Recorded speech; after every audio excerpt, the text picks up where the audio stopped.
हरे कृष्ण।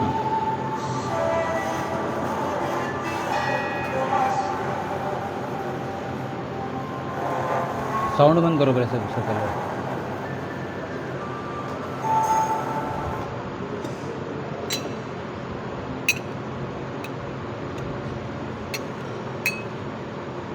जय राधा माधव कुंज बिहारी।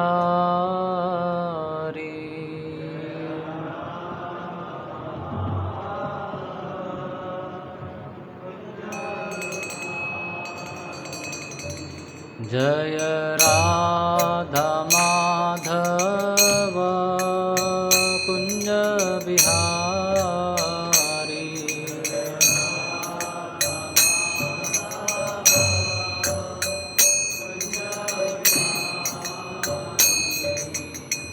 गोपी जनवल्लभ गिरिवरधारी।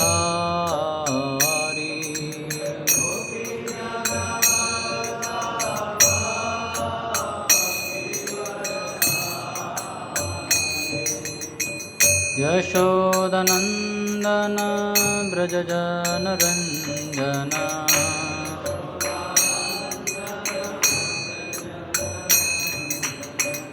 यमुना तीरा वनचारी।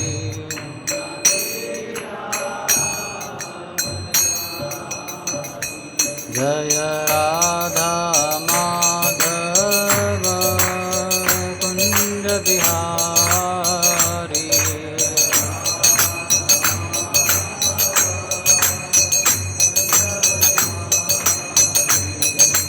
गोपी जन वल्लभ गिरिवरधारी।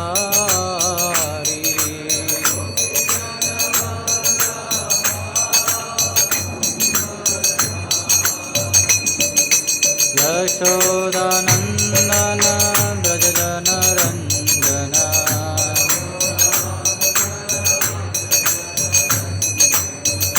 यमुना तीरा वनचारी। यमुना तीरा वनचारी।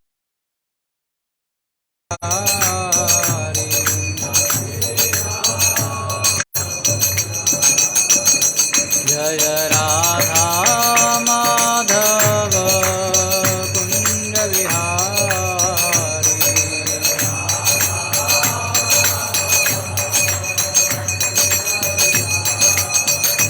जय राधा माधव कुंज बिहारी।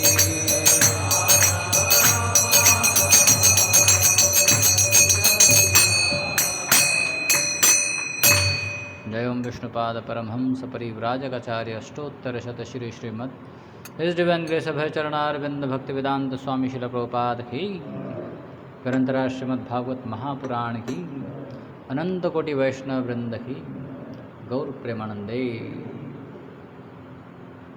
हरे कृष्ण।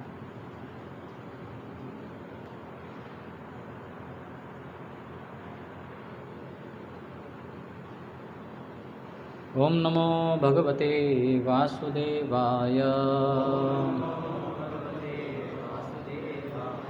ओम नमो भगवते वासुदेवाय। ओम नमो भगवते वासुदेवाय। नारायणं नमस्कृत्य नरं चैव नरोत्तमं देवीं सरस्वतीं व्यासं ततो जयमुदीरये। नष्टप्रायेषु भद्रेषु नित्यं भागवत सेवया भगवती उत्तमश्लोके भक्तिर्भवती नैष्ठिकी। कृष्णाय वासुदेवाय देवकीनन्दनाय च नन्दगोपकुमाराय गोविन्दाय नमो नमः।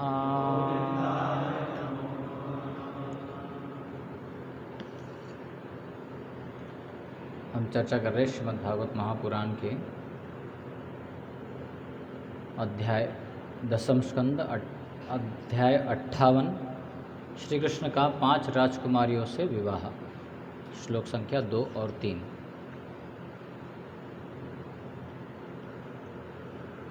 दृष्ट्वा तमागतं पार्था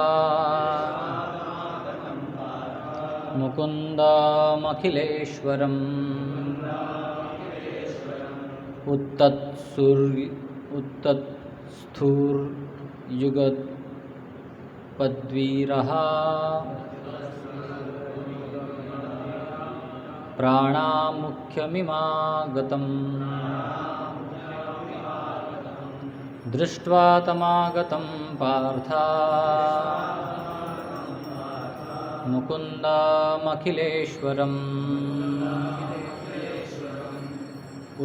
उत्तस्तु युगपत वीरः प्राणामुख्यमिवागतः।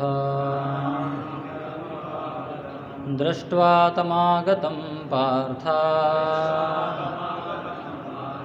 मुकुन्दम् अखिलेश्वरम् उत्तस्थु युगपत वीरः प्राणामुख्यमिवागतम्।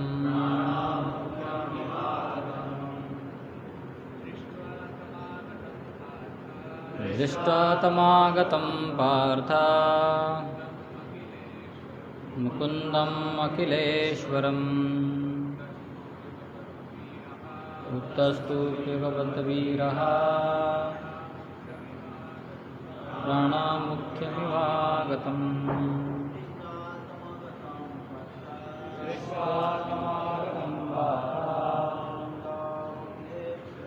मुकुन्दमखिलेश्वरम्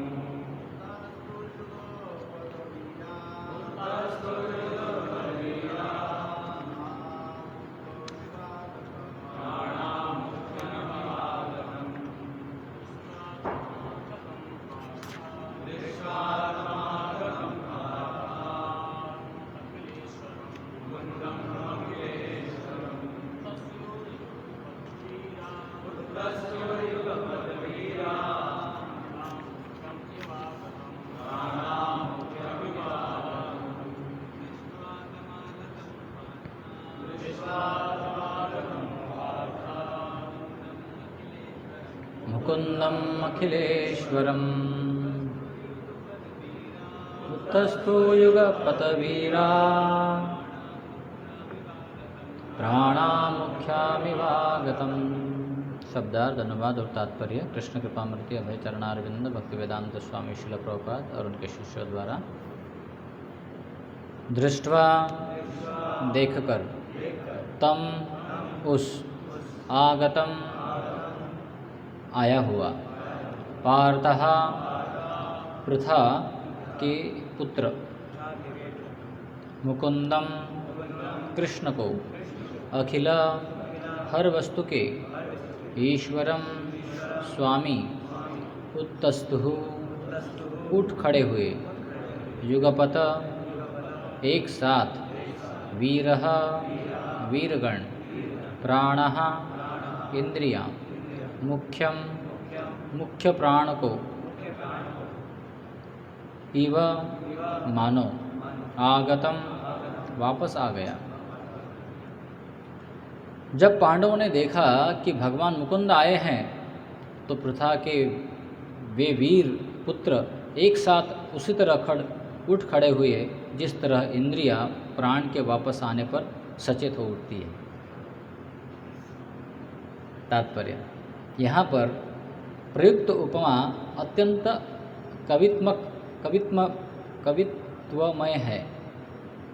जब कोई व्यक्ति बेहोश होता है तो इंद्रियां कार्य नहीं करती, किंतु जब शरीर में चेतना लौट आती है तो सारी इंद्रियां में तत्क्षण प्राण दौड़ आ जाता है और वे कार्य करने लगती हैं। इस प्रकार अपने स्वामी श्री कृष्ण का स्वागत करने के लिए सचेत होकर सारे पांडव तुरंत उठ खड़े हुए। अगला श्लोक। परिष्वज्याच्युतं वीरा अंगसंग हतेन सह सानुरागस्मितं वक्त्रं वीक्ष्य तस्य मुदं युयुः। इन वीरों ने भगवान अच्युत का आलिंगन किया और उनके शरीर के स्पर्श से उन सबों के पाप दूर हो गए। उनके स्नेहिल हंसी से युक्त मुखमंडल को देखकर वे सब हर्ष से अभिभूत हो गए। तात्पर्य। श्री जीव गोस्वामी बतलाते हैं कि चूँकि पांडव कभी भी पाप युक्त नहीं थे, अतः एन सह शब्द कृष्ण के वियोग से उत्पन्न पीड़ा का द्योतक है। अब वही दुख भगवान के आने से दूर हो गया था। ओम अज्ञानतिमिरन्धस्य ज्ञानाञ्जनशलाकया चक्षुरुन्मिलितं येन तस्मै श्रीगुरवे नमः। श्रीचैतन्यमनोभीष्टं स्थापितं येन भूतले स्वयं रूपा कदा मह्यं ददाति स्वपदान्तिकं।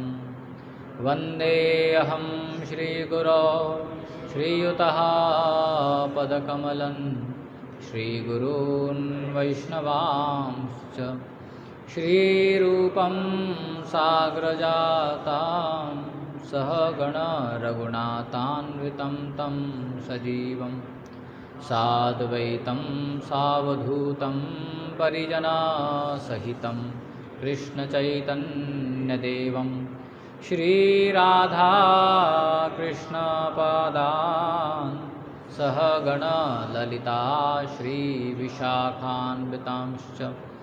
नमो ॐ विष्णुपादाय कृष्णपृष्ठाय भूतले श्रीमते भक्तिवेदान्त स्वामिन्निति नामिने। नमस्ते सरस्वते देवे गौरवाणी प्रचारिणे निर्विशेषा शून्यवादी पाश्चात्यदेशतारिणे। नमो महावदन्याय कृष्णप्रेमप्रदायते कृष्णाय कृष्णचैतन्यनाम्ने गौरत्विषे नमः। हे कृष्ण करुणा सिंधु दीनबंधु जगत्पते गोपेश गोपिकाकान्त श्रीराधाकान्त नमोऽस्तुते। तप्तकाञ्चन गौरांगी श्रीराधे वृन्दावनेश्वरी वृषभानुसुते देवी प्रणमामि हरिप्रिये। वाञ्छाकल्पतरुभ्यश्च कृपा सिन्धुभ्यैव च पतितानां पावनेभ्यो वैष्णवेभ्यो नमो नमः। जय श्री कृष्ण चैतन्य प्रभु नित्यानंद श्री अद्वैत गदाधार श्रीवासदि श्री गौर भक्तवृंद। हरे कृष्णा कृष्णा कृष्णा हरे हरे हरे राम राम राम हरे हरे।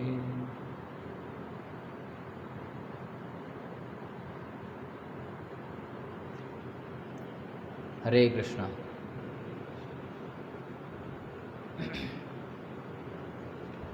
तो बड़ा सुंदर अध्याय की शुरुआत है, जहाँ पर कल हमने प्रिय गोविंद प्रभु से सुना कि कैसे भगवान जो ऐश्वर्यवान है पांडवों को देखने के लिए इंद्रप्रस्थ गए, जो जनता के बीच पुनः प्रकट हो चुके थे, और भगवान के साथ युयुधान और अन्य मंत्री भी, अन्य संगी भी साथ में थे उनके। और ये जो पांडव जनता के बीच में पुनः जब प्रकट हुए तो उनके बीच का जो पूरा ट्रैवल था, उनका जो कथा कहानी था, सुंदर तरीके से किस तरह से उन्होंने अलग अलग प्रसंगों, हिडिंब को और बकासुर को मारकर कैसे हिडिंब के साथ विवाह किया था, पुत्रोत्पत्ति करके बाद में आगे चले गए थे। और बाद में कौन मुनि थे वो, जिनके धौम्य मुनि के और उनके आदेशानुसार उन्होंने द्रौपदी के स्वयंवर में भाग लिए और उसके बाद पश्चात वो कुंती माता के पास में आए थे। और बाद में जब वो पांडवों के पास जब आए थे इंद्रप्रस्थ में, तब उस समय में भगवान वहाँ पर आए। और जब भगवान वहाँ पर आए तो उसके बाद का वर्णन आज यहाँ पर आ रहा है कि कैसे भगवान का स्वागत हुआ। तो बड़ी सुंदर उपमा दी है यहाँ पर कि जैसे कोई शरीर में प्राण नहीं होता है तो एकदम गिर पड़ता है एकदम पूरी तरह से। कभी कभी चलते चलते हमारे शरीर में शक्ति नहीं होती तो ऐसा लगता है कि हम गिर पड़ेंगे अभी तुरंत। और मान लीजिए कभी कभार कोई व्यक्ति बेहोश हो गया था ना, जैसे भी अपने अमेय कृष्ण रूप परसों बेहोश हो गए थे तो सब भक्त चिंतित हो गए थे, क्या हो गया इनको। रमेश को, श्याम रसिक को बता सकते हैं, एकदम चिंतित हो गए, क्या हो गया क्या हो गया। लेकिन जैसे उन्होंने हाथ पर हिलाना चालू कर दिया, हाँ ठीक है, शरीर है यहाँ पर है, अमेय कृष्ण को जान में जान आ जाती है पूरी तरह से, इस तरह से। तो ऐसे ही पांडवों ने जैसे ही भगवान का दर्शन किया तो शरीर में प्राण आ गया, मान लो एकदम पूरी तरह से लाइट हो गई। आज सुबह भी जैसे बिजली चली गई थी 2-3 बार, तो भगवान का दर्शन नहीं हो रहा, लाइट आते से ही था, हाँ खुश हो जाते हैं। तो ठीक उसी तरह से है ना, बिजली का आना भी एक लाइट, एक प्राण के आने के समान ही हो जाता है हमारे आजकल के जीवन में। बिजली प्राणी बन गई हमारी। अगर बिजली नहीं है तो सब काम ठप हो जाता है, यहाँ तक व्यक्ति आराम भी नहीं कर पाता है, बिजली नहीं है तो।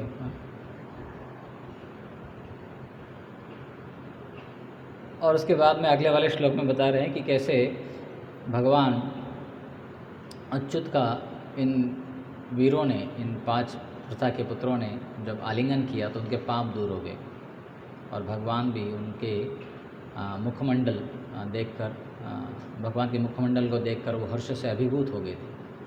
और जीव गोस्वामी बताते हैं कि कैसे, तो पांडव तो कैसे पापमय हो ही नहीं सकते, हो तो उनका चरित्र ही है ना। युधिष्ठिर महाराज जैसे व्यक्ति थे जो मन में भी पाप उनके नहीं आता था कभी, तो वो कैसे पाप कर सकते हैं लोग। और ये पूरे देवता पुत्र थे और पूरी तरह से वो धर्मों से परायण होकर अपना जीवन जीते थे, तो उनमें कैसे पाप हो सकता है। तो यहाँ पर बताते हैं कि एन सह जो शब्द यूज़ किया है,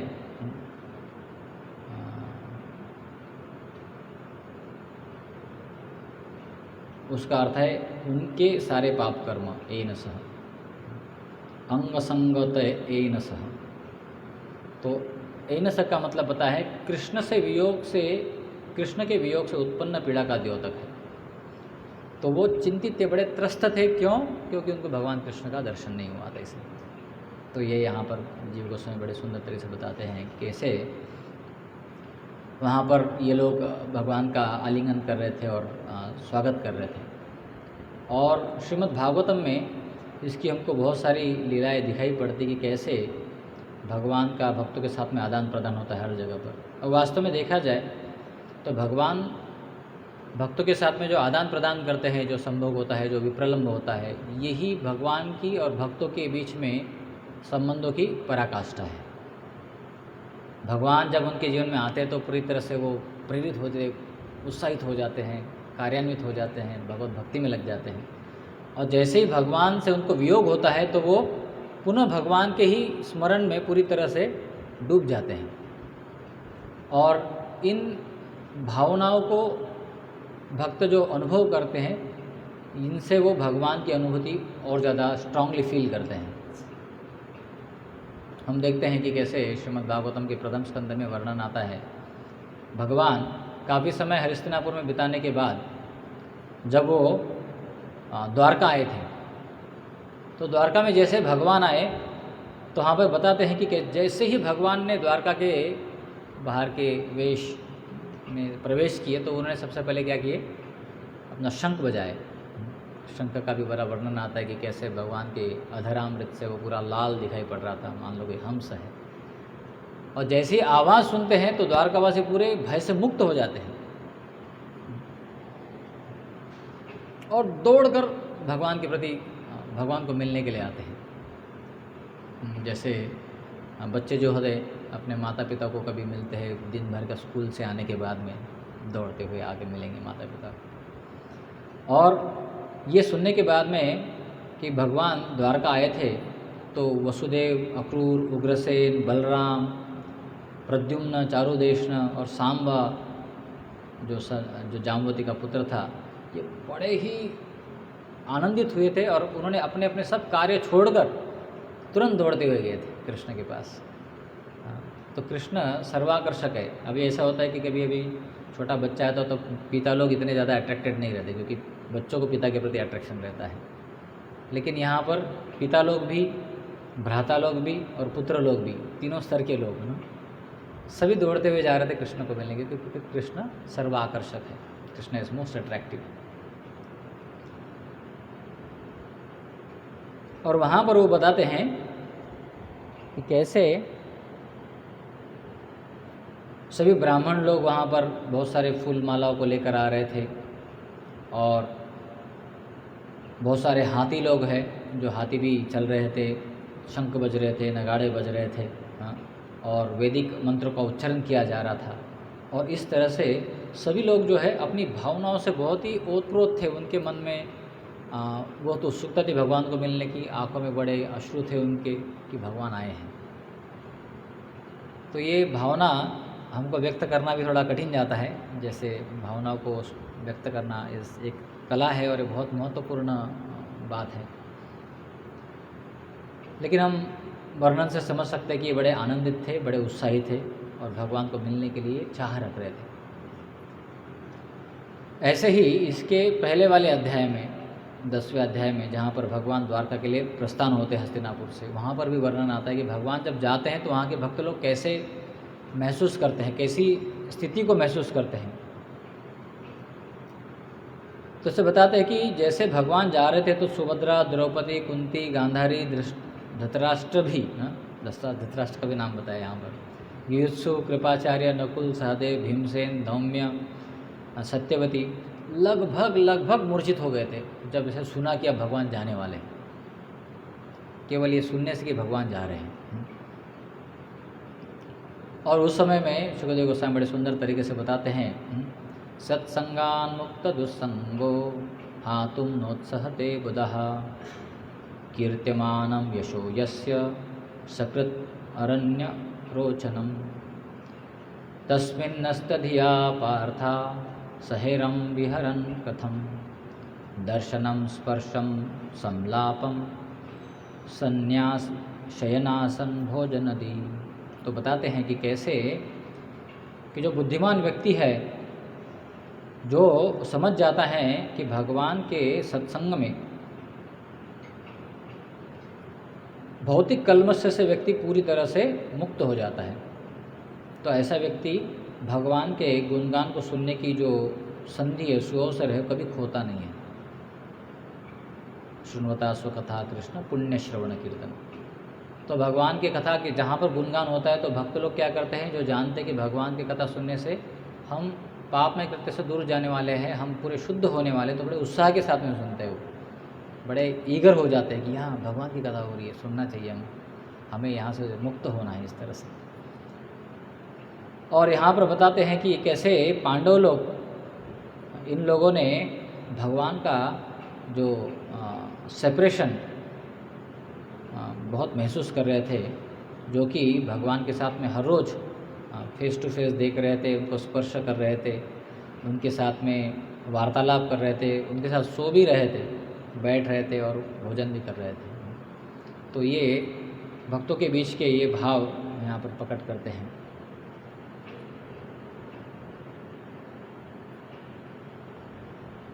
और भगवान जब वहाँ पर आते हैं तो उनके हृदय जो है पूरी तरह से विदीर्ण हो जाते हैं, मेल्ट हो जाते हैं, पूरी तरह से पिघल जाते हैं और अपनी आँखों को बिना लपकाए वो पूरी तरह से भगवान का दर्शन करते रहते हैं। तो ये बड़े सुंदर सुंदर संभोग और विप्रलंब की चीज़ें बताई है। तो भागवतम जो है बड़ा परिपूर्ण ग्रंथ है।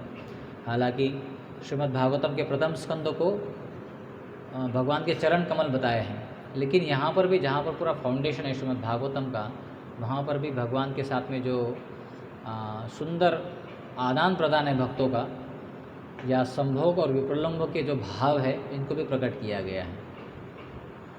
और इसी तरह से इनकी पराकाष्ठा हम देखते हैं दशम स्कंद में, जो गोपियाँ भगवान के प्रति महसूस करती हैं।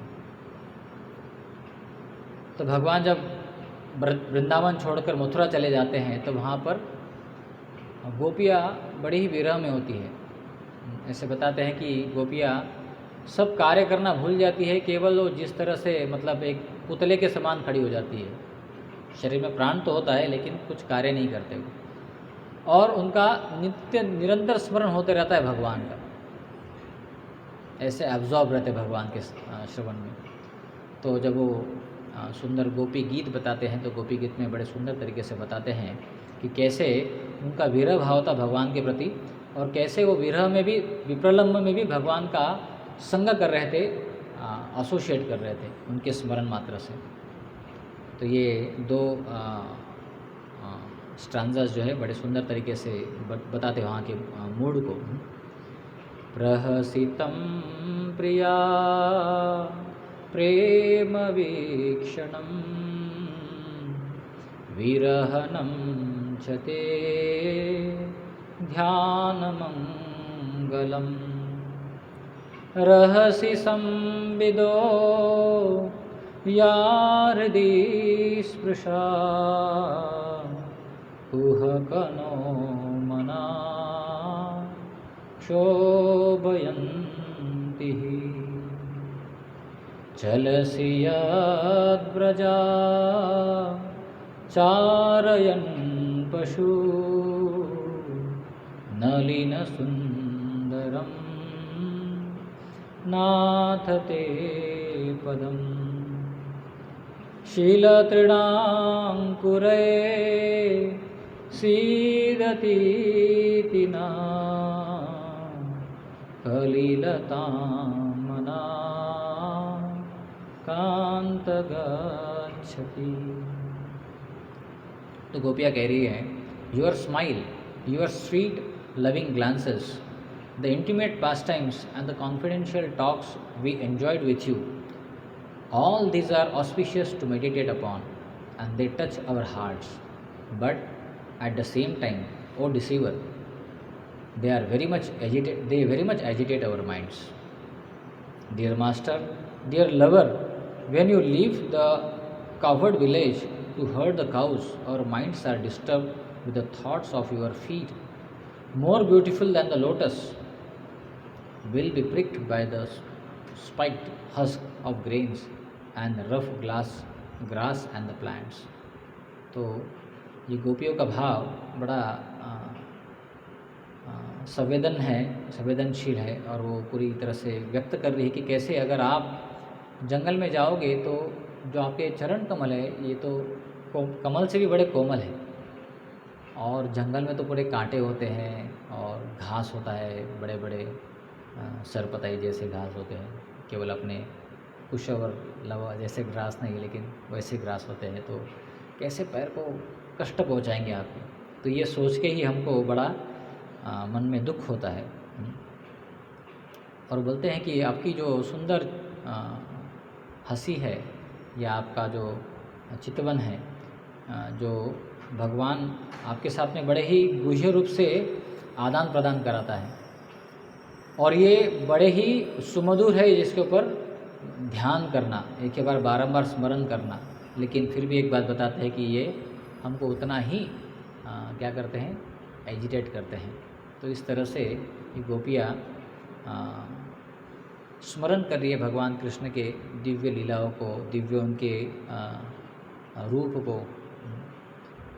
तो भगवान कृष्ण और उनकी लीलाएं बड़ी दिव्य हैं, और उनको समझने के लिए भी बड़ी दिव्य चेतना होनी चाहिए, अन्यथा हम इसको या तो रिलेट नहीं कर पाएंगे, और रिलेट कर भी पाएंगे तो सोचेंगे कि शायद ये सामान्य लोगों के बीच में जो व्यवहार होते हैं ऐसे व्यवहार हैं। तो ये चीज़ समझाने के लिए श्री चैतन्य महाप्रभु वास्तव में वही भगवान कृष्ण के जो संबंध है, जो भाव है, जो आदान प्रदान है, वो चैतन्य महाप्रभु की लीलाओं से प्रकट करते हैं, जहाँ पर हम सब लोग जो है बड़े सुंदर तरीके से समझ पाते हैं। कलयुग में वैसे ही अगर देखा जाए तो संबंधों को समझना ही बड़ा कठिन हो जाता है, क्योंकि संबंध जो है बड़े ही पॉल्यूटेड, दूषित स्थिति में आ चुके हैं। कलयुग के जो संबंध है वो अधिकांश मेरे भलाई के लिए उसमें क्या है इसके आधार पर निर्भर रहते हैं। What is in it for me. या कोई व्यक्ति संबंध स्थापित करना चाहता है तो दूसरा व्यक्ति थोड़ा डर सा रहता है कि अरे ये मेरे से क्या अपेक्षा करता है। तो ये अपेक्षा का जो स्थिति है ये व्यक्ति को पूरी तरह से भयभीत कर देता है कि ऐसे स्थिति में कैसे मैं संबंधों को स्थापित करूं, और मन में बहुत सारे डाउट्स को वो जन्म देता है। और हम देखते हैं वास्तव में जो पवित्र संबंध माने जाते हैं गुरु और शिष्य का, या शिक्षक या विद्यार्थी का, या माता पिता का पुत्र के साथ, या पति पत्नी का, ये उन स्थितियों में नहीं है जिन स्थितियों में वैदिक ज़माने में रहा करते थे। कि वैदिक ज़माने में भगवान केंद्र बिंदु होने के नाते इन सभी संबंधों में विश्वास बहुत ज़्यादा था। आज व्यक्ति विश्वास की बहुत कमी हो गई है, और उसके बाद जो सोशल मीडिया के ऊपर से जो गलत गलत संदेश पहुंचाए जाते हैं उसके कारण विश्वास तो और ही कम हो जाता है। व्यक्ति का कुछ चरित्र हो, कितना भी अच्छा क्यों न हो, लेकिन थोड़ा सा एक गलत अफवाह अगर भी फैली जाती है तो व्यक्ति लोग, दूसरे लोग उसको सच मानना चालू कर देते हैं, उसके ऊपर और सारे कमेंट आ जाते हैं। तो इसके कारण, विश्वास की कमी होने के कारण संबंधों से कुछ आनंद प्राप्त हो सकता है, ये विश्वासी लोगों का टूटता जा रहा है कि relationships can give us happiness. तो इसीलिए विवाह जैसे सुंदर स्थिति को न समझते हुए अभी लिविंग रिलेशनशिप जैसे जो भी रिलेशनशिप्स है इसको बढ़ावा जा रहा है, इसको लोग विश्वास करने लग रहे हैं आजकल। तो इट्स वेरी वेरी डेंजरस स्थिति है, बड़ी ही भयावह स्थिति है। क्योंकि ऐसी अगर स्थिति रहेगी तो व्यक्ति व्यक्ति से बहुत डर रहेगा। जिस तरह से व्यक्ति भी पशुओं से डरता है, तो बाद में वो व्यक्ति व्यक्ति से डरने लग जाएगा कि अरे कोई पास में आ गया तो खा तो नहीं जाएगा मुझे ये। जैसे शेर से डरते थे पहले, गांव में लोग रहते थे, बोलते थे शेर आ गया तो पूरे गांव वाले अपने दरवाजे बंद कर देते। तो आजकल वैसी स्थिति हो जाती है, शहरों में जाओ तो बोलते बिहेवियर ऑफ डॉग, और नो घंटी बजा के अंदर जाना पड़ता है। तो विश्वास नहीं रहा है। तो जो संबंध है, जो रिलेशनशिप है, बहुत ही शिथिल, बहुत ही नाजुक हो चुकी है। और ऐसी स्थिति में जहाँ व्यक्ति रिलेट नहीं कर पाता है संबंधों को, वो भगवान के साथ में अप्रतिम जो सुंदर और पूरे प्रेम के आधार पर, जो पूरे निस्वार्थ भावना के आधार पर स्थित जो संबंध है, उसमें कैसे विश्वास डेवलप करना शुरू कर सकता है। ये बहुत बड़ी चैलेंज है। लेकिन खैर श्रील प्रभुपाद जी के कृपा से इस चैलेंज को प्रभुपाद जी ने पहले ही तोड़ दिया। निर्विशेष या शून्यवादी पाश्चात्य देशतारिणी, उन्होंने सबको बचा दिया है। क्योंकि श्रील प्रभुपाद जी ने वो दिव्य भगवान और भक्तों के बीच में जो संबंध है, जो रिलेशनशिप्स है, उसकी दिव्यता को कलयुग के जीवात्माओं को समझने की बुद्धि दी है। उनको एक सापेक्षता के आधार पर स्थिति उदाहरण देकर, उसका रिलेटिव अंडरस्टैंडिंग देकर, उसके एब्सोल्यूट अंडरस्टैंडिंग तक पहुंचाने का प्रभुपाद जी ने मार्ग हमें दिया है। और वास्तव में ये श्री चैतन्य महाप्रभु के दिव्य संबंधों के ऊपर से हमको बड़ा संबंध में आता है। हमने हाल ही में कुछ चीज़ें बस मेडिटेट कर रहे थे संबंधों के बारे में, कि एक बड़ी ही प्रसिद्ध महिला है भारत में अभी भी, जो कि एक अनाथ आश्रम चलाती है, और उनका नाम है सिंधु ताई। तो इनका बड़ी फेमस है मीडिया में भी, इनके जीवनी के लिए कि कैसे उन्होंने निस्वार्थ भावना से अपने जीवन को जिया है। तो उनके जीवन में एक टर्निंग पॉइंट था जहाँ पर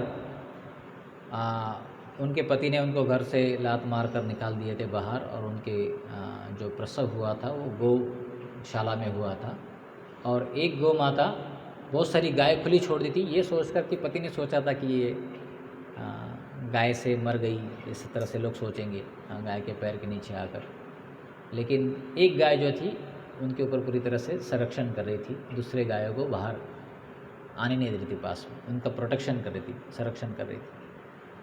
तो जब चेतना आई तो देखा कि बेटी का जन्म हुआ है, उनके पुत्री का जन्म हुआ है, तो नाल तो उन्होंने खुद नहीं तोड़ी, और उसके बाद में जब वो गाय माता का बड़ा ये कर रही थी, धन्यवाद दे रही थी कि आपने मेरा संरक्षण किया है, इस तरह से मैं भी बहुत सारे लोगों को संरक्षण देने का प्रयास करूँगी। तो मतलब एक व्यक्ति में ही नहीं, लेकिन व्यक्ति और जानवर में भी, जानवर नहीं, गौ माता तो माता है, उनमें भी वो संबंध स्थापित हो सकता है अगर संवेदनशीलता हो या भावना हो या संबंध हो तो उसके बाद में उन्होंने अपने उस अभियान को शुरुआत की। बहुत स्ट्रगल के बाद में उन्होंने इस तरह से एक पूरा जीवन अपनाया कि जहाँ पर उन्होंने लोगों को आश्रय देने का ये बहुत महत्वपूर्ण कार्य स्थापित कर दिया एक्चुअली। तो ये बहुत ही सुंदर स्थिति है, देख सकते हैं कि कैसे व्यक्ति ये जब बात कर रहे थे, परम पूज्य राधानाथ स्वामी महाराज उनको मिले थे, वो मिलना चाहते थे महाराज को, तो उन्होंने किताब पढ़ी थी, तो वो बोल रहे थे कि वो तो हिंदी में बात कर रहे थे महाराज के साथ में, बोलते थे कि आपने जब पूरा घरदार छोड़कर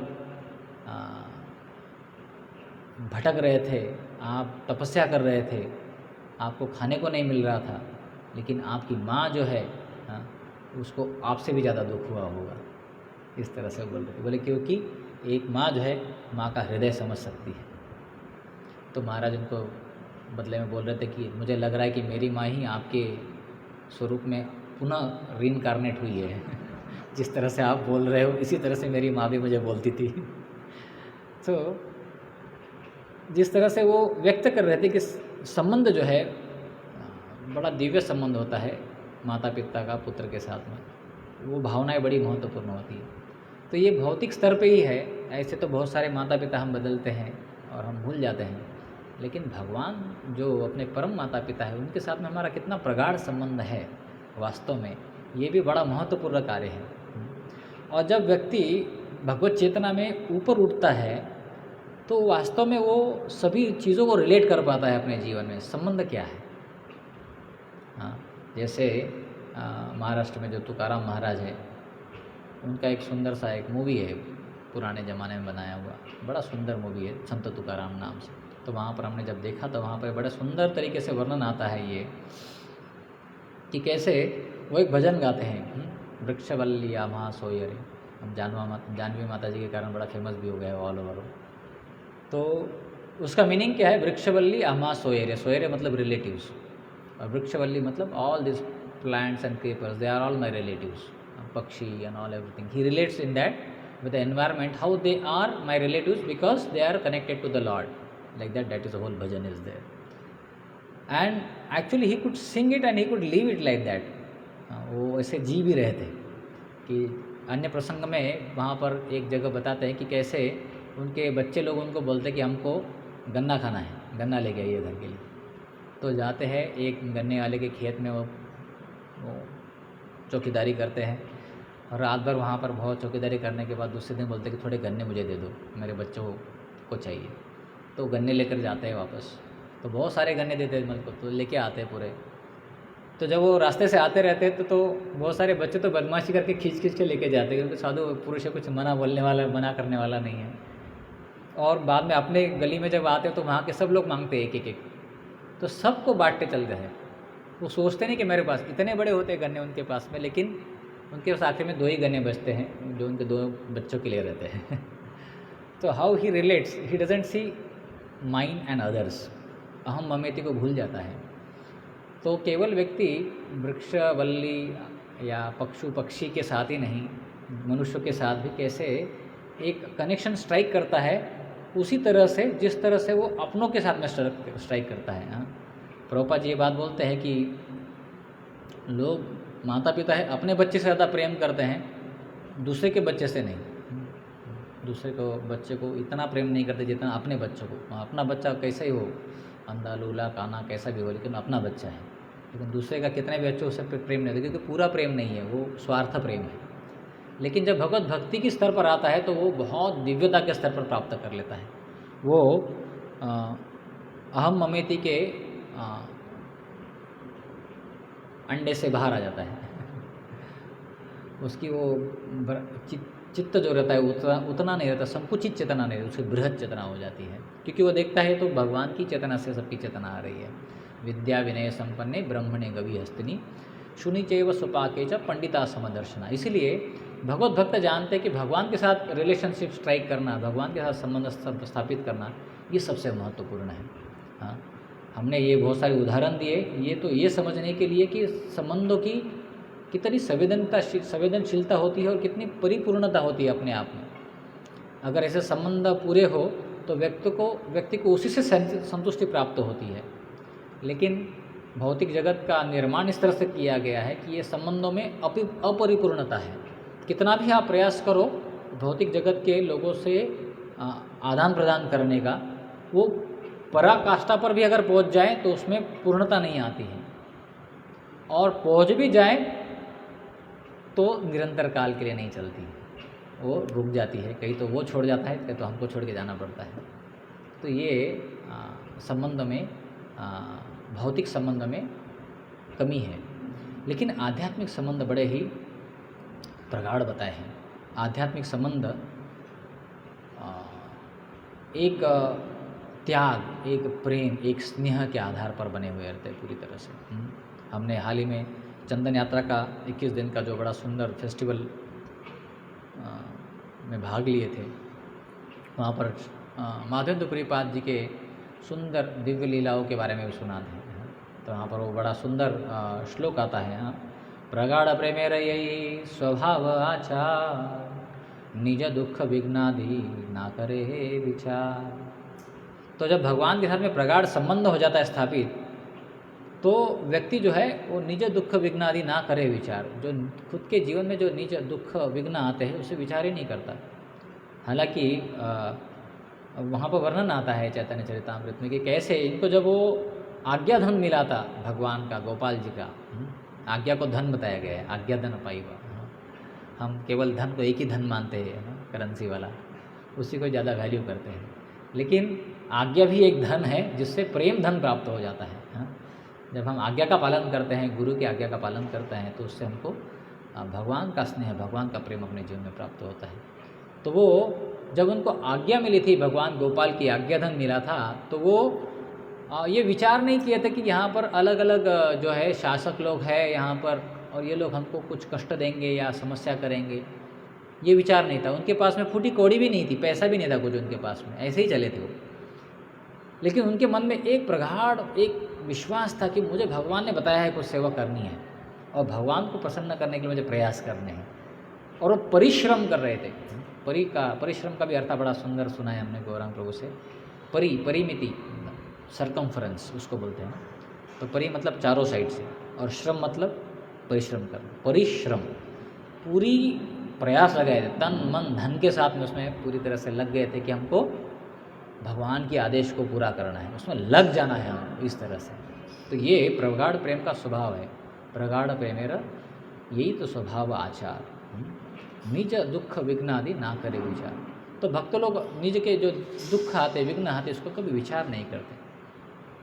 तो ये बड़ा सुंदर भाव होता है भक्तों का भगवान के साथ में।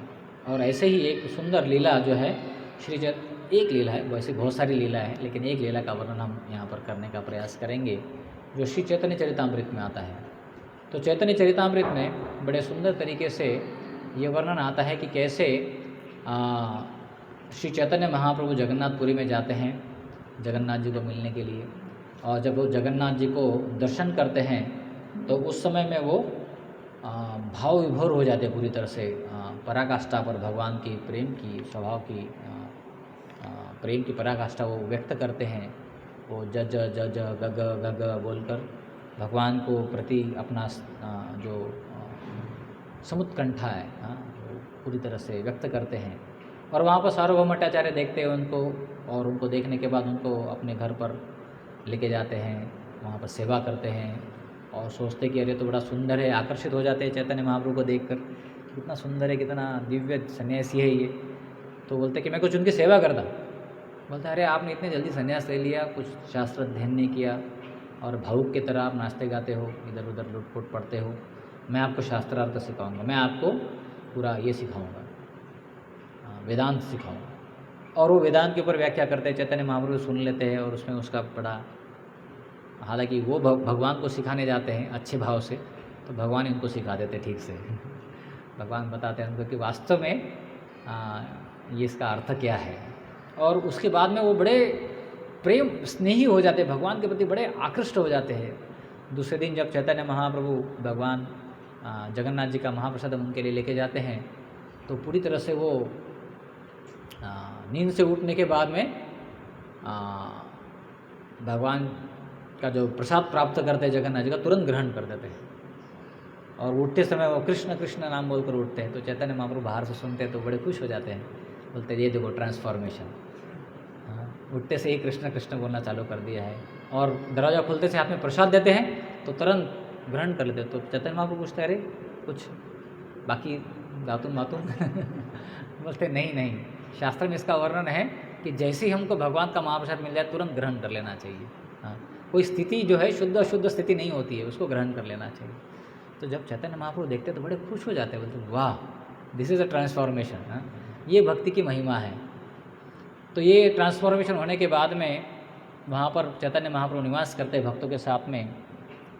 और चैतन्य महाप्रभु एक दिन जो है सभी भक्तों को पास में बुलाते हैं और पास में बुला के उनके हाथ पकड़ते हैं और हाथ पकड़ के बोलते कि देखो आप सब भक्तगण मुझे प्राण से भी ज़्यादा प्रिय हो, मैं आपसे कभी दूर जाने का सोच ही नहीं सकता हूँ, और सोच पाना भी मेरे लिए बहुत बड़ा कठिन कार्य है कि मैं आपसे कभी रह सकता हूँ, आपसे विलग होकर कभी रह सकता हूँ। लेकिन आप सब मेरे मित्र हो और आप जो है जगन्नाथपुरी में मुझे लेकर आए, भगवान जगन्नाथ जी का दर्शन कराए, मुझे संगति दी है, इसके लिए मैं बहुत कृतज्ञ हूँ आपसे। मैं बहुत बहुत आपका बुरी बुरी धन्यवाद करता हूँ। इस तरह से वो अपने सभी संगियों को बोलते हैं। लेकिन अभी मैं आपसे सबसे एक दान मांग रहा हूँ, कृपया वो दान आप मुझे दे दीजिए। मैं क्या करना चाहता हूँ, मैं आपसे अनुमति चाहता हूँ दक्षिण भारत की यात्रा करने की। क्यों दक्षिण भारत जाना चाहता हूँ? क्योंकि मेरा जो भाई है विश्वरूप, ये इनकी खोज करनी है। हालांकि चैतन्य महाप्रभु को पता होता है कि विश्वरूप तो अपनी लीला ख़त्म कर चुके हैं, लेकिन एक कुछ बहाना चाहिए था दक्षिण में जाकर लोगों का उद्धार करने के लिए। तो तुरंत वो बताते हैं कि बोलते कि मैं सेतुबंध तक जाऊंगा, मतलब रामेश्वरम तक जाऊंगा और वहाँ से जो है वापस आ जाऊंगा, जगन्नाथपुरी आ जाऊंगा। लेकिन तब तक जो है सब जन आप साथ में रहिएगा यहाँ पर और एक दूसरे के साथ में कीर्तन में भाग लीजिएगा। चैतन्य महाप्रभु तो सर्वज्ञ, इनको सब पता था, लेकिन वो इस तरह से एक बहाना बनाकर आगे चल रहे थे। तो जैसे ही चैतन्य महाप्रभु के मुख से ये समाचार भक्तों ने सुना तो उनके मुख जो है फूल के समान सूख गए। जैसे अपना चंपा का फूल होता है ना, प्रभुपाद जी को अर्पण करते हैं, शाम तक पूरा ऐसा स्विंग मुरझा जाता है वो। तो ऐसे ही भक्त प्रफुल्लित थे एकदम, लेकिन जैसे ही सुना एकदम मुरझा गए। तो और एकदम चुपचाप हो गए, कुछ बोल नहीं रहे थे, शांत हो गए एकदम पूरी तरह से। अरे अभी क्या बोलने का। तब नित्यानंद ने साहस लेके बोला कि ऐसे कैसे हो सकता है, इसको कौन सहन कर सकता है कि आपको अकेले जाने देंगे। हाँ, आपके साथ में 2-3 लोग तो होने चाहिए। मान लीजिए आप घूम रहे हैं साउथ ईस्ट में, दक्षिण में जा रहे हैं और वहाँ पर कहीं चोर उचक के मिल गए, उन लोगों ने आपके ऊपर कुछ ये कर दिया। हाँ, तो आपके साथ कोई लोग होने चाहिए जो आपका संरक्षण करेंगे, आपके साथ में रहेंगे और वैसे बता दूँ, दक्षिण भारत में पूरा घूम कर आया हूँ। मैंने सन्यासी के साथ गया था, मुझे पूरे रास्ते पता है, सब जगह पता है, स्थान पता है। अगर बोलेंगे तो मैं आपके साथ चलूँगा। तो महाप्रभु बोलते हैं कि मैं तो एक कठपुतली के समान हूँ और आप तो मेरे सूत्रधार हो, ऊपर से कठपुतली को जो चलाने वाले हो। और जिस तरह से आप नचाओगे उसी तरह से मैं नाचने वाला व्यक्ति हूँ। मुझे तो पता है, जब मैं नीलाचल आ रहा था तो मेरा संन्यास का जो दंड था वो आपने तोड़ दिया दंडभंगा नदी के पास में। और आपने जो है मुझे जब वृंदावन जाना चाह रहा था तो आपने अद्वैत भवन में मुझे लेके गए, अद्वैत आचार्य के यहाँ पर। तो आपके ये सब कार्य ठीक है, लेकिन मेरे कार्य में बहुत सारी बाधाएं हो जाती है इसके कारण। तो इसलिए जो है मैं प्रिफर करूँगा अकेले जाने के लिए। और चैतन्य महाप्रभु ये जानते हुए कि ये भी 2-4 नाम और सुझाव देने वाले हैं, तो पहले ही बोलते हैं। और ये जगदानंद जो है ये चाहता कि मैं हमेशा इंद्रिय भोग में लगा रहूं, और जो भी मुझे कहता है भयवश मुझे उसको पालन करना पड़ता है। और यदि मैं उसकी इच्छा के विपरीत चला जाऊं तो मेरे से 2-3 दिन में बात करना बंद कर देता है। तो ये उसका गुस्सा देखकर मुझे थोड़ा ठीक नहीं लगता कि इस तरह से कैसा इसका व्यवहार है। और इतना ही नहीं, ये मुकुंद देखो, ये मेरे सन्यासी धर्म के पालन का वो सह नहीं सकता है। वो सोचता है कि मैं 3 बार स्नान, ठंड में भी 3 बार स्नान कैसे ले सकता हूँ, ज़मीन के ऊपर कैसे सो सकता हूँ। और ये देख के उसको बहुत दुख होता है। हालांकि कुछ बोलता नहीं है, लेकिन मैं उसके हृदय को जानता हूँ, तो उसके दुख को देख के मुझे बड़ा दुख होता है कि मैं इसको कितना दुखी कर रहा हूँ ऐसे भावनाओं को देकर। तो ये सब स्थिति है। और ये दामोदर, हालांकि मैं सन्यासी और ये ब्रह्मचारी है, लेकिन सोचता है कि हमेशा हाथ में डंडा लेके खड़ा रहता है मुझे शिक्षा देने के लिए। और हमेशा सोचता है कि मैं अभी भी लोगों के साथ व्यवहार करना में नौसिखिया हूँ। हर चीज़ को मुझे बताते हैं, ऐसा करो, वैसा मत करो, ऐसा मत करो, ऐसा करो। हाँ, ये हमेशा मुझे बोलते रहता है। मेरे स्वतंत्र स्वभाव को ये स्वीकार नहीं कर सकता है। ये इसका भाव है। तो भगवान जो बड़े भक्तों से बोलते हैं, भगवान बोलते हैं, अतएव तुम सभी लोग कुछ दिनों यहाँ तक नीलाचल में ही रहो, और जिससे कि मैं अकेले ही तीर्थ स्थान की यात्रा कर सकूँगा। तो बताते हैं कि वास्तव में चैतन्य महाप्रभु भक्तों के जो गुण प्रकट करके वास्तव में तो उनकी वो तिरस्कार कर रहे थे कि हमको नहीं चाहिए, लेकिन हृदय में ही वो उसका आनंद ले रहे थे कि कितने ये मुझे स्नेह करते हैं, कितना मुझे वो प्रेम करते हैं। इस तरह से चैतन्य महाप्रभु वो महसूस करते, फील कर रहे हैं। अपने भक्तों के प्रति श्री चैतन्य महाप्रभु में जो प्रेम था उसकी सही वर्णन कोई भी नहीं कर सकता। चैतन्य भक्त वात्सल्य अकथ्य कथन, ये कथन जो है वो अकथ्य है, वो बोल नहीं सकते हैं। आपने वैराग्य दुख करे न सहन। चैतन्य महाप्रभु जो संन्यास ग्रहण करने के फलस्वरूप सभी प्रकार के निजी दुखों को सदैव सहन किया उन्होंने, चैतन्य महाप्रभु ने। तो उसके बाद में उनके दोष गुण देखकर उनको चैतन्य महाप्रभु इस तरह बता रहे थे। तो उसके बाद में 4 भक्तों ने बड़ा अनय विनय किया उनको कि आप कृपया अकेले मत जाइए, आप स्वतंत्र हैं और आप जो निर्णय लेना चाहे वो ले सकते हैं। तब नित्यानंद प्रभु उनको प्रपोज करते हैं कि बोलते कि देखो, आपका आज्ञा पालन करना ये मेरा कर्तव्य है, चाहे उसमें सुख हो या दुख हो, लेकिन मेरी एक विनती है, उसको आप सुन लीजिए। ये जो है कौन है, आप जब भी जाओगे तो आपके साथ में एक लंगोटा, बाह्य वस्त्र और जलपात्र लेने के लिए आपके साथ में कुछ न कुछ एक व्यक्ति चाहिए। तो आप दोनों हाथों से नाम कीर्तन करोगे, और जलपात्र कौन धरेगा आपका, आप गिनती करोगे। हरे कृष्णा काउंटिंग बीड नहीं थी उस समय, हाथ पे करते थे चैतन्य महाप्रभु। तो इसलिए आप जो है एक भक्त को लेके जाइए। एक कृष्णदास नाम का भक्त है, ये एकदम सीधा ब्राह्मण है, इसको साथ में लेके जाइए, मेरी विनती है। और इसका स्वभाव कैसा है, ये कुछ भी नहीं बोलेगा, चुपचाप आप जो बोलेंगे आपका काम करेगा और आपको कभी बीच में टोकेगा नहीं, और जो आप बोलेंगे वही करेगा। तो जब चैतन्य महाप्रभु को इस तरह से नित्यानंद प्रभु ने बोला तो उन्होंने उनकी विनती स्वीकार कर ली। अभी इन भक्तों को तो सबको बोल दिया था, लेकिन अभी नए नए प्रेमी भक्त जो बने थे सार्वभौम भट्टाचार्य, उनको तो बोला नहीं था। तो उस प्रेमी भक्त के पास जब जाते हैं सार्वभौम भट्टाचार्य के पास में, तो वहाँ का वर्णन बड़ा मार्मिक है। तो वो उनके बीच में जो आदान प्रदान है सुनिएगा बड़े ध्यान से। नमस्करी सार्वभौम आसन निवेदिल, सभा काले मिली तबे आसने बसिल। सार्वभौम भट्टाचार्य ने उनके प्रविष्ट होते ही महाप्रभु को नमस्कार किया और बैठने के लिए आसन दिया। फिर अन्य सारे भक्तों को बैठने के बाद भट्टाचार्य स्वयं बैठे। ये मतलब उनकी हर चीज़ में कैसे एटिकेट्स फॉलो कर रहे हैं। नाना कृष्ण वार्ता कहिल तहारे, तोमार ठाई आइल आज्ञा मागी बारे। और बैठकर उन्होंने बहुत कथा कीर्तन किए, बहुत अलग अलग प्रकार के भगवान कृष्ण के बारे में वर्णन किए, और सब जन एकदम ओतप्रोत हो गए। और आखिरी में चैतन्य महाप्रभु बोलते हैं कि मैं आपके पास में आया था आपसे एक आज्ञा लेने के लिए। क्या बोलते हैं? संन्यास करी विश्वरूप गया छे दक्षिणे, अवश्य करीब आमी तार अन्वेषणे। तो बोलते हैं कि मेरा बड़ा भाई विश्वरूप जो है संन्यास लेकर दक्षिण भारत में चला गया था, तो अब मैं उनको खोज करने के लिए जाना चाहता हूँ।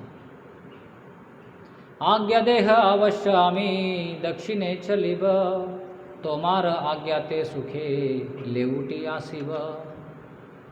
आप कृपया अनुमति दे, मैं दक्षिण भारत की यात्रा करूँगा और मैं शीघ्र ही सुखपूर्वक वापस लौट आऊँगा। कौन बोल रहे हैं? चैतन्य महाप्रभु बोल रहे हैं। शुनि सार्वभौम हैल अत्यंत कातर, चरणे धरिया कहे विषाद उत्तर। यह सुनकर सार्वभौम भट्टाचार्य अत्यंत क्षुब्ध हो गए। उन्होंने चैतन्य महाप्रभु के चरण कमल पकड़ लिए और विषाद से पूर्ण यह उत्तर दिया। क्या बोले?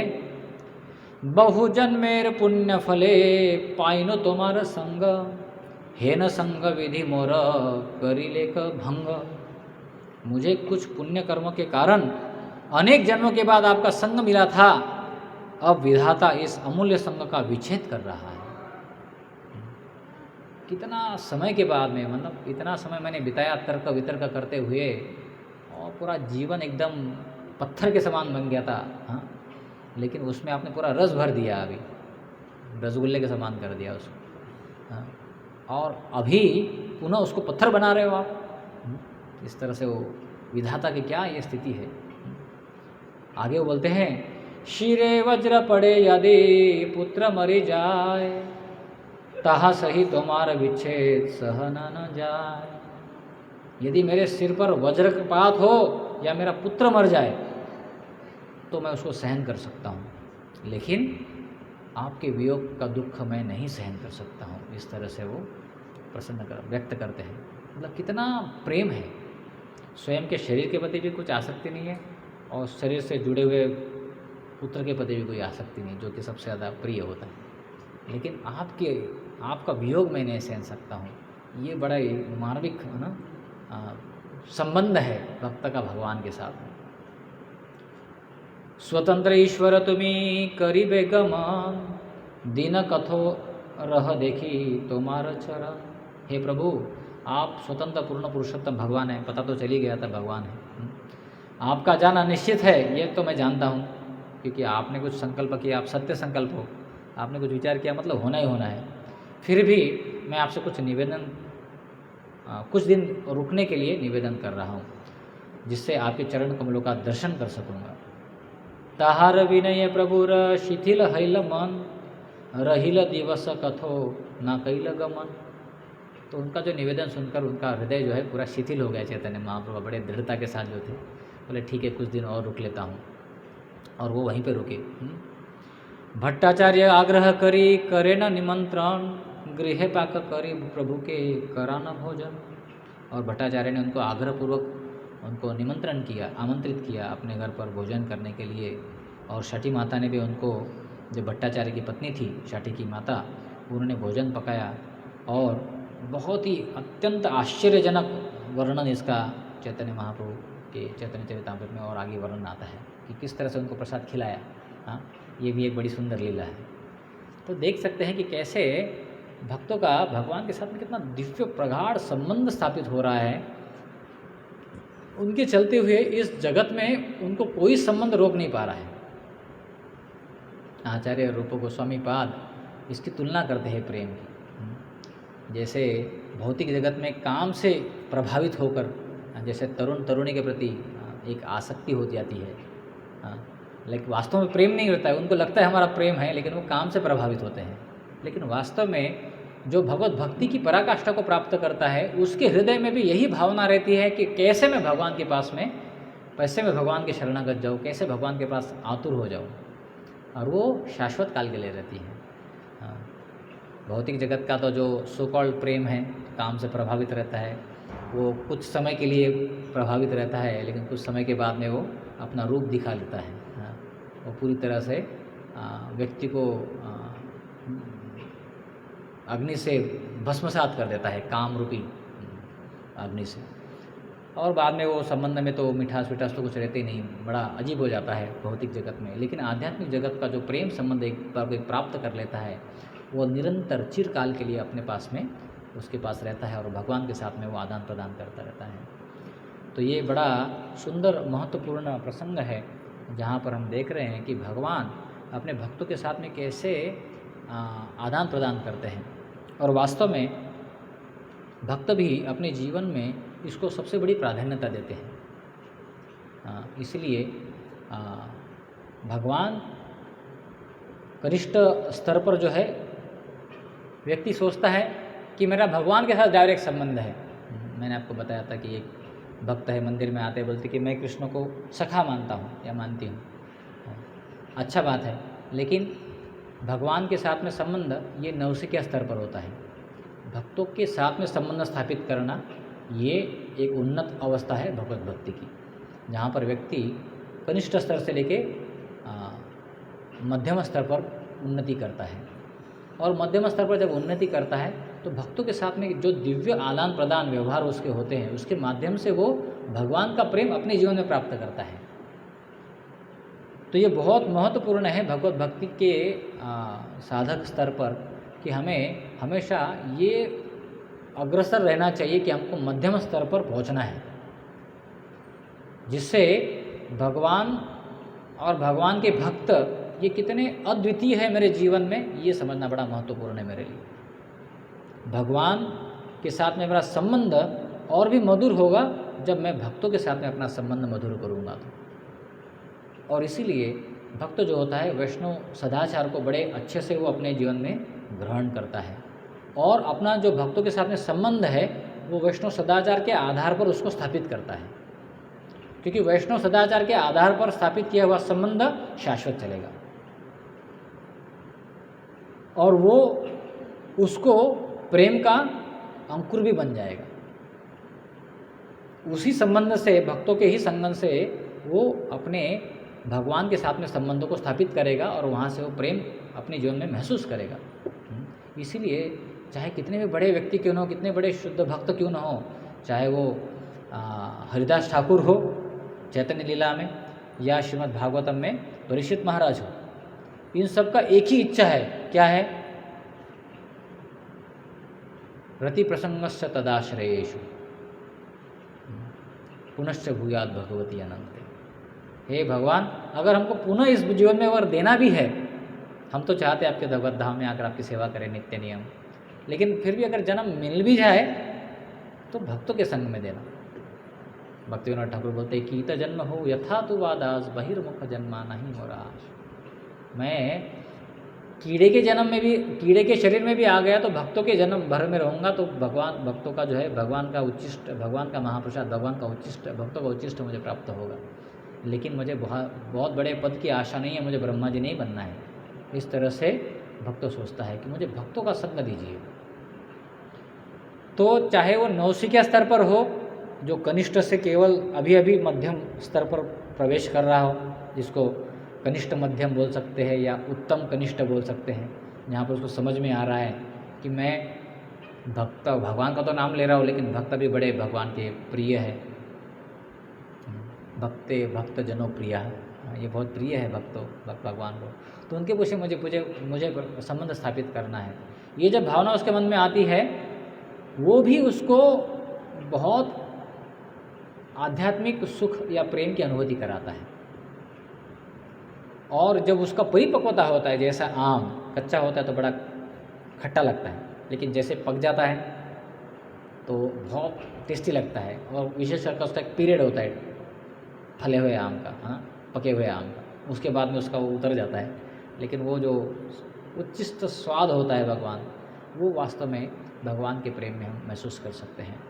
तो भक्त होने के नाते, भक्त बनने के प्रयास करने के लिए हम जो प्रयत्नशील भक्त हैं, हमको भी इसके ऊपर बहुत बहुत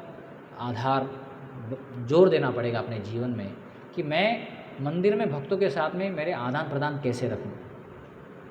चाहे वो मेरे से जूनियर भक्त हो, चाहे मेरे समवयस्क भक्त हो, चाहे मेरे सीनियर वैष्णव हो, जिनसे मैं प्रेरणा प्राप्त करता हूँ या जिनसे मैं सम्मान या उनको सम्मान देना चाहता हूँ इस तरह से। तो ये तीनों स्तर के ऊपर हमारा संबंध कैसा हो, और इतना ही नहीं, व्यक्ति जो मंदिर में आते हैं जाते हैं उनके साथ भी हमारा संबंध कैसा हो। वास्तव में मंदिर में जो भी व्यक्ति आता है, मंदिर के भक्तों के साथ में उसका कैसा आदान प्रदान होता है, उसके आधार पर वो भक्तों के साथ के आदान प्रदान के ऊपर वो भगवान और मंदिर के साथ में अपना संबंध स्थापित करता है। वो अगर मंदिर में आता है और उसका बड़ा स्नेहपूर्ण आदान प्रदान मिलता है तो उसको स्वाभाविक तरीके से वो फील करता है मंदिर बड़ा अच्छा है, मंदिर में भक्त लोग कीर्तन बड़े अच्छे करते हैं, यहाँ भगवान कितने सुंदर है। स्वाभाविक तरीके से उसकी भगवत भक्ति और प्रकट हो जाती है, क्योंकि वो भगवान, भक्तों का कीर्तन, भगवान के गुणगान इसमें लग जाता है। और उसके माध्यम से वो वास्तव में वो महसूस करता है भगवान की दिव्यता भक्तों के और मंदिर के माध्यम से। मंदिर के स्ट्रक्चर तो बहुत जगह होते हैं, लेकिन मंदिर में विशेषता होती है भक्त भगवान का प्रेम दूसरों को बांटने का प्रयासरत रहते हैं। हाँ, हम में वो क्षमता नहीं है भगवान का प्रेम यथारूप बांटे, लेकिन हम हमारे स्तर पर प्रयास कर सकते हैं कि कैसे मैं भक्तों के साथ में अपने संबंध को ज़्यादा से ज़्यादा वैष्णव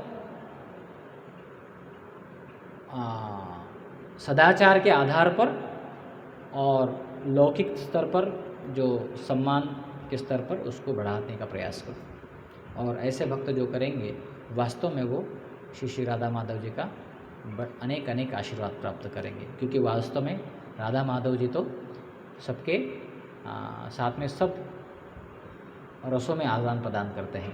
द्वारकावासी ऐसे ही वर्णन करते हैं, बोलते हैं भवायनस्त्वं भव विश्व भावना त्वमेव माता तसृहृत्पति पिता तम सद्गुरुर्न परमं च दैवतं यस्यानुरुत्या प्रतिनो बभूविनो। वो कहते हैं कि हे भगवान, हे श्री राधा माधव जी, वास्तव में आपके पदचिन्हों के चलकर ही हम अपने जीवन की परिपूर्णता प्राप्त कर सकते हैं। और वास्तव में आप ही हमारे कौन हो? विश्व भावना, आप पूरे विश्व की भावना हो।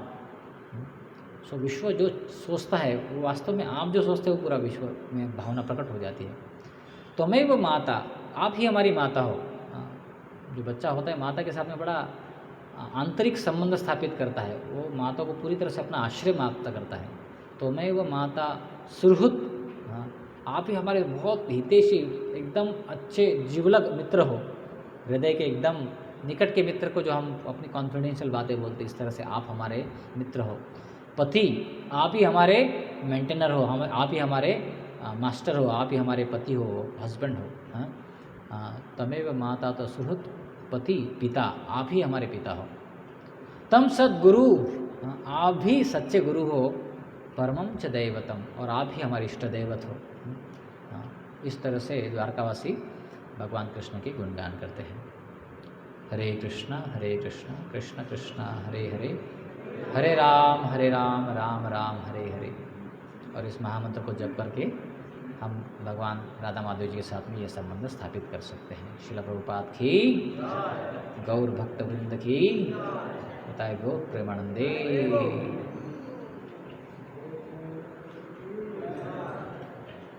प्रश्न, एक प्रश्न लेते विजय प्रभु।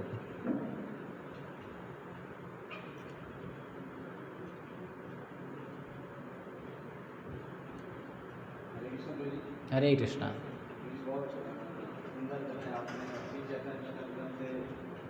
भगवान और भगवान के भक्तों के बीच में जो भाव है, प्रेम भाव, सेवा भाव, और इस प्रकार से वैष्णव सदाचार का पालन करना चाहिए। और किसी प्रकार के भक्त कनिष्ठ स्तर के हों, मध्यम स्तर के हों, उनके साथ किस प्रकार से हम उनके प्रेम भाव से उनसे रामदान में बने रहे जीवन भर। और इस प्रकार गुरु जी प्रश्न पूछा था मैं कि चैतन्य महाप्रभु मतलब विश्वम्भर और विश्वरूप सची माता के दो पुत्र, तो इसमें दो प्रश्न पूछा हूँ गुरु जी। एक तो कृपा जी से पूछा हूँ, तो चैतन्य महाप्रभु के जो बड़े भाई हैं विश्वरूप, तो विश्वरूप जी का जो परंपरा में उनका भक्ति है उसको हम लोग कैसे समझे, और उनके आचार्य जो उन्होंने जिनसे दीक्षा लिया होगा, संन्यास लिया होगा, तो उस विषय में कुछ जानने की इच्छा। अच्छा, उसका आगे क्या हुआ, कहाँ चले गए, कैसे हुए? और इसी प्रकार प्रभुपाद जी के भी जो पुत्र गण हैं, तो उनने भी एक पुत्र ने संन्यास प्राप्त किया, तो उनका भी गुरु जी मैं जानना चाहूँगा। और मैं योग्य तो नहीं हूँ उस प्रश्न को पूछने के लिए, कृपा हो जाएगी। तो चैतन्य महाप्रभु जो बड़े भाई है विश्वरूप, इनके बारे में बताते हैं कि वो दक्षिण भ्रमण में गए थे, और दक्षिण भ्रमण करते करते वो महाराष्ट्र में पंढरपुर में आए थे।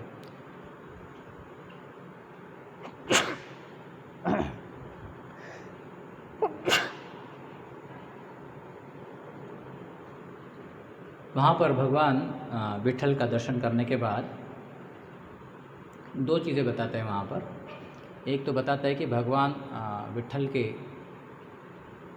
दिव्य मूर्ति में वो समाविष्ट हुए थे, जैसे चैतन्य महाप्रभु तोटा गोपीनाथ वहाँ पर हुए थे। और दूसरे बताते हैं कि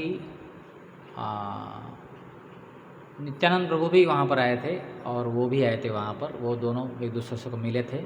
और जैसे भगवान के दो रूप एक होते हैं, वैसे वो नित्यानंद प्रभु वही बनकर आए थे बाद में। ये दो वर्णन हमने सुना है जो हम आपको बता रहे हैं।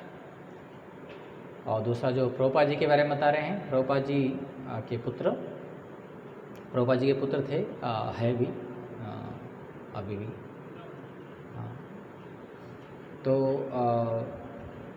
दिव्य है, प्रभुपाद जी से जुड़े हैं, इसके नाते वो पूरी तरह से दिव्य हैं। और प्रभुपाद जी के पुत्र, कितने पुत्र प्रभुपाद जी के थे? 4? हाँ, 3 पुत्र बता रहे हैं। हाँ, लेकिन प्रभुपाद जी के वास्तव में पुत्र थे 10,003 जिनको प्रभुपाद जी ने दीक्षा दी थी और जिन्होंने प्रभुपाद जी का पालन करने का प्रयास किया था। तो 2 पुत्र बताते हैं जो पिता की आज्ञा का पूरी तरह से पालन करके पिता को, अपने पिता के आंदोलन को आगे लेके चलते हैं। सच्चा पुत्र है बोलते, तू मेरा, तू बिजनेस आगे लेके गया बेटा, तूने बहुत कमाई की, तू मैंने मेरा नाम बड़ा किया, ऐसे बोलते हैं ना बाहर लोग ये सच्चा पुत्र है मेरा। तू कुछ काम का नहीं, तू नालायक है, तूने कुछ किया नहीं है बोलते हैं ना ऐसे। तो वास्तव में पुत्र होता है वो जो पिता के आंदोलन को आगे ले जाए। तो प्रभुपाद जी के जो शिष्य है सब, ये प्रभुपाद जी के पुत्र ही है। तो उनमें और प्रभुपाद जी के 2 पुत्र, मतलब जो दिव्य व्यक्ति होते हैं उनमें शुक्र और सवित्र, परम पूज्य गोपाल कृष्ण गोस्वामी महाराज बताते हैं 2 तरह से परंपरा होती है। एक शुक्राचार्य से अपने ही बच्चे बनेंगे इस तरह से, और सवित्र मंत्र से होती है। तो थोड़ा महत्वपूर्ण दोनों दिव्य होती है। और हमको बड़ा सौभाग्यशाली समझना चाहिए कि हम प्रभुपाद जी के पुत्र के संपर्क में आ गए। बहुत सारे हैं। हरे कृष्णा। श्रील प्रभुपाद की जय, गौर भक्त वृंद की निताय गौर प्रेमानंदे।